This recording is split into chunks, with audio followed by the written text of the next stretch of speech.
Welcome back, ladies and gentlemen, to my Season 3 map analysis. So I went through Foxtrot Labs, which should be available by now if you haven't already watched it. Go ahead. It's going to be more of the same here. This map is called Deadwing LE. And if somebody could tell me what the LE stands for, then I would be very, very happy.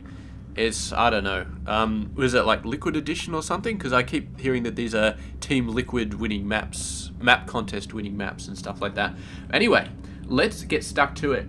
So, unlike the previous map, we have 4 bases, and all 4 bases are absolutely identical. So, we're just going to have a look at the top left one. Actually, no, we'll look at the top right one, because that's where my base actually was when I cast this replay. So, the first thing we'll notice is no room for drops behind the mineral line, which is a big change from the previous map, so very happy about that. There is a beautifully huge landing area for enemy forces down here, which is going to be quite nice as well. We've got this fairly decent area for blinks getting up there. There's also this little cliff. I think this is a Reaper jumping post, but I'm not 100% sure. Regardless, the Reapers can jump in here and then up there straight away. So very, very easy to get in. And yeah, a little area over there, but you're not too worried about that. So overall, a fairly big primary base, sort of. And yeah, it does have some potential points, but nothing crazy. I don't think this is a horribly open base to drops. Just normal, sort of. Got to be aware of it. The expansion is quite nice. There are 8 mineral patches here. Double gas, so you move in there, and this is going to be fairly easy to wall off. Yeah, so you get a wall off over there, and you should be right.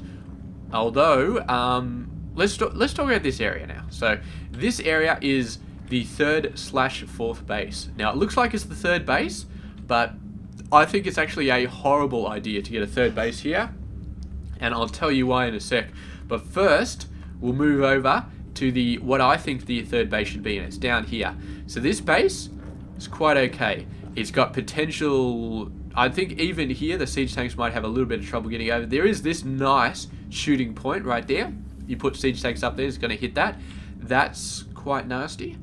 But it does have this nice ramp down there. It's completely covered on the backside except for any sort of funkiness you get over there. But a few missile turrets, and if the siege tank do get up there, you just sweep up the ramp, and hopefully they don't have too many forces and just overwhelm them there.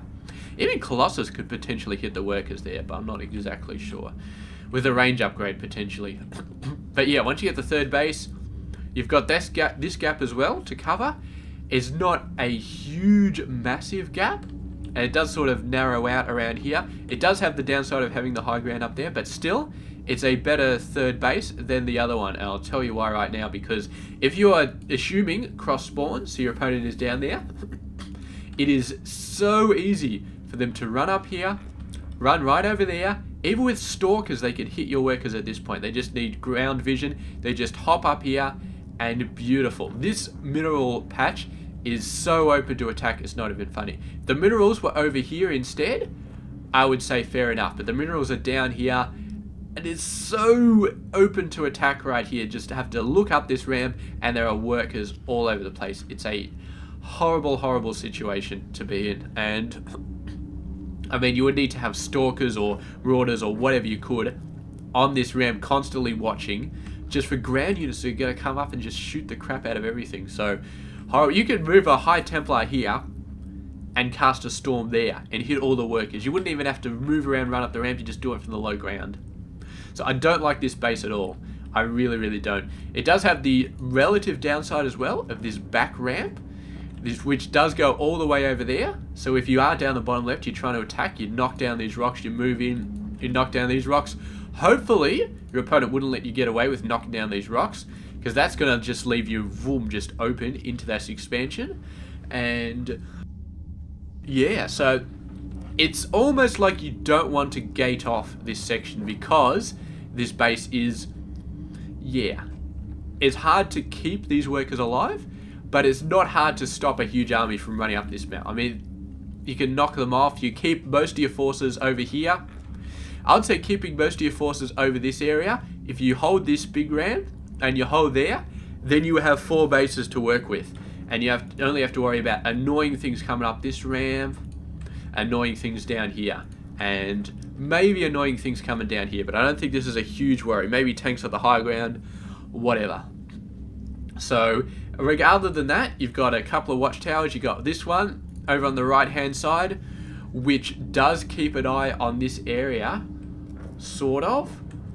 Yeah, so it's not as good placed. I mean, if the watchtower was here and you could keep an eye on this area, that would be phenomenal, because then you could defend this base a lot easier. But they haven't given you one of those. They've given you one of these, and if you do hold this and your enemy is down there, then you can see forces coming for this base, which will be helpful. But I don't expect you to be holding this for very long if your opponent's down the bottom left. This one is basically just going to be a watch for your main entrance over here, and also if they try and do something funny over this side, you could possibly see them. But to be honest, these watchtowers don't seem all that useful. And I think you'd probably cover this sort of area, maybe this sort of area, but there's so many ways to get past that watchtower, so I don't think it's going to be useful, but I don't think it's covering any critical paths. And we've got this area down the middle, which is basically just a demolition area. You just go in there with your army, and there is more than enough room for you sort of bypass. If you start going around the sides here, you can completely bypass the enemy army. If you go straight in the center, I mean, the center is not really like a hot spot. It's not something that you want to hold. There's no watchtower in the middle. It's just a dead zone. That's basically all it is. It's just a complete dead zone. So you might have a few battles up here, but for the most part, I think people are going to be going around the edges, looking to try and get in the sideways. This gap over here is a little bit tiny, but it definitely gives you more opportunities. So, and yeah, we haven't talked about the wings yet. So we've got the dead zone and then we've got the wings. So that's probably why it's called Deadwing. So yeah, down here, we've got 2 more bases, perfectly symmetrical on both sides. Yeah, so it's got a single ramp going into each of these sections, which is nice. So if you manage to hold off both of these, if you manage to hold both of them, like if you're playing on the top right, you manage to grab both of these, and you hold this ramp, that ramp is going to be very, very easy to hold late game. It's going to be very hard for somebody to get up there. The downside is if you're only holding one of them and you're fighting in the middle, you do have these rocks though, this cooling tower. You can knock that over, cut that off, which does give you a bit of a playing ground. But this little section up the top, and you can drop you could get a warp prism or a medevac, drop some units off, hit the top side. Very, very nasty. And there is a ramp down the bottom side as well, just to run up there.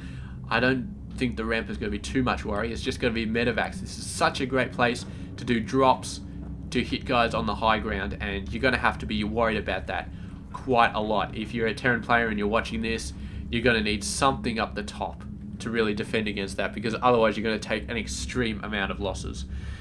And that's pretty much it. So I don't think there's too many more rock related stuff we can talk about.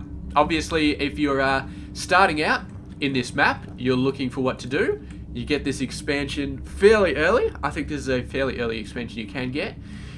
What you do next is up to you. Getting a gate over here is not a bad idea. If you really, really want to be aggressive with your expansions, you can get a 3rd base here, but I would not recommend it.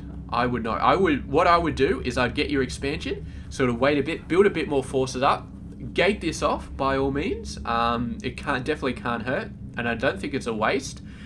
Knock down these rocks, get your 3rd base, and then you're all looking out for this gap. This gap, you just sort of leave there. You just sort of hold that and leave a few forces there. Maybe a bunker, just hold that off. Main gap is over here, and that's where your army starts to push out. When you're really comfortable, when you've got a decent army, you get this 4th base, or maybe even potentially get this 4th base, knock down the rocks there, because I think this base may even be a better 4th base than this one over here. This one is just going to be too much trouble. As far as attacking your opponent, you move straight through the center, maybe you juke to the right, maybe you juke to the left. If you get this as your 4th base, and you don't knock down these rocks, you can move over there, come down this side, maybe start going through these rocks, or maybe just sort of sweep down the bottom side and go in here. But attacking your opponent is going to be tough. You're going to have to go through this side. You can maybe sneak up here, you can maybe go through there, but there's not a lot of opportunities. Like the previous map, the third base was way open. This, if you get this as your third base, it is not way open. There is, you basically have to go through the middle. It's going to be the case of, he's going to have a big army, he's going to have it right around here.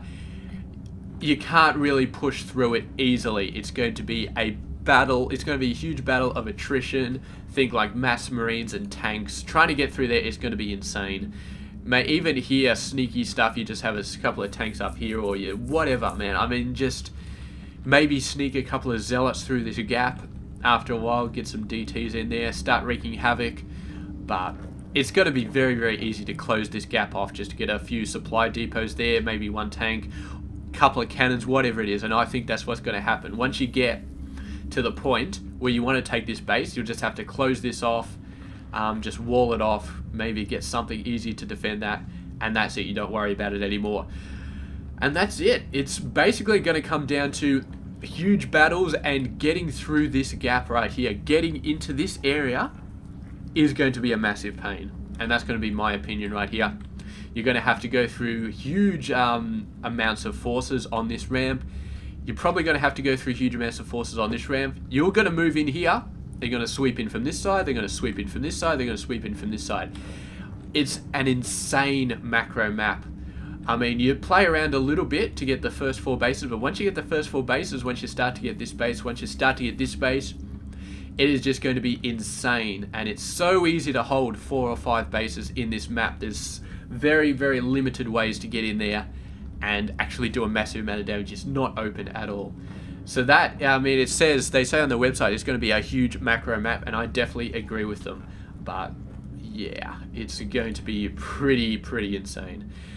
So that has been Deadwing LE. I don't think there's too much to talk about. Maybe the missile turrets spread out larger than I think, but I don't think, like, you're not going to be able to spot a base over there. I don't think you're going to be able to spot even forces moving through here. I really don't think so. And I don't think you're going to be able to spot the very middle of the map. So these watchtowers, I just don't know. I mean, you're cutting down on the amount that the opponent can walk through. But even if you have both watchtowers, I think they could sneak right through the middle, come around this side, and get to your base without the watchtowers seeing you. I really don't think. Maybe they see more than I'm thinking, but I don't think so. So that's it. Deadwing LE has been done, and the next map up is Catalina, which I think is actually a 3-person base. So yeah, it's going to be interesting to check that out. I'll see you guys in a sec. We'll go check that out.